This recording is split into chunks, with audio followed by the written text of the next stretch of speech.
Capítulo 11. Ora, ouviram os apóstolos e os irmãos que estavam na Judéia que também os gentios haviam recebido a palavra de Deus. E quando Pedro subiu a Jerusalém, disputavam com ele os que eram da circuncisão, dizendo: entraste em casa de homens incircuncisos e comeste com eles. Pedro, porém, começou a fazer-lhes uma exposição por ordem, dizendo: estava eu orando na cidade de Jope, e em êxtase tive uma visão. Descia um objeto, como se fosse um grande lençol, sendo baixado do céu pelas quatro pontas, e chegou perto de mim. E, fitando nele os olhos, o contemplava, e vi quadrúpedes da terra, feras, répteis e aves do céu. Ouvi também uma voz que me dizia: levanta-te, Pedro, mata e come.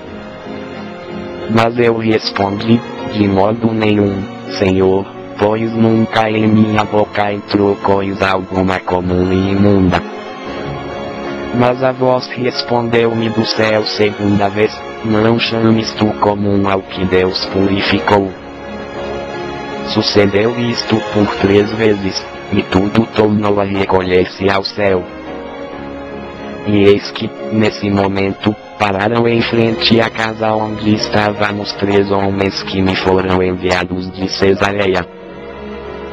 Disse-me o Espírito que eu fosse com eles, sem hesitar, e também estes 6 irmãos foram comigo e entramos na casa daquele homem.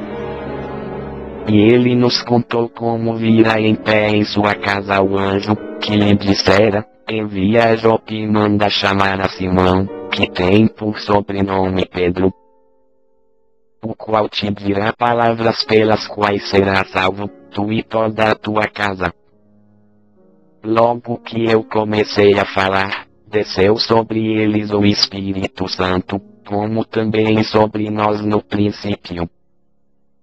Lembrei-me então da palavra do Senhor, como disse: João, na verdade, batizou com água, mas vós sereis batizados no Espírito Santo. Portanto, se Deus lhes deu o mesmo dom que dera também a nós, ao crermos no Senhor Jesus Cristo, quem era eu, para que pudesse resistir a Deus? Ouvindo eles estas coisas, apaziguaram-se e glorificaram a Deus, dizendo: assim, pois, Deus concedeu também aos gentios o arrependimento para a vida. Aqueles, pois, que foram dispersos pela tribulação suscitada por causa de Estevão, passaram até a Fenícia, Chipre e Antioquia, não anunciando a ninguém a palavra, senão somente aos judeus. Havia, porém, entre eles alguns cíprios e cirenenses, os quais, entrando em Antioquia, falaram também aos gregos, anunciando o Senhor Jesus. E a mão do Senhor era com eles, e grande número creu e se converteu ao Senhor. Chegou a notícia destas coisas aos ouvidos da igreja em Jerusalém, e enviaram Barnabé a Antioquia, o qual, quando chegou e viu a graça de Deus, se alegrou, e exortava a todos a perseverarem no Senhor com firmeza de coração. Porque era homem de bem, e cheio do Espírito Santo e de fé. E muita gente se uniu ao Senhor. Partiu, pois, Barnabé para Tarso, em busca de Saulo. E tendo-o achado, o levou para Antioquia. E durante 1 ano inteiro reuniram-se naquela igreja e instruíram muita gente. E em Antioquia os discípulos pela primeira vez foram chamados cristãos. Naqueles dias desceram profetas de Jerusalém para Antioquia.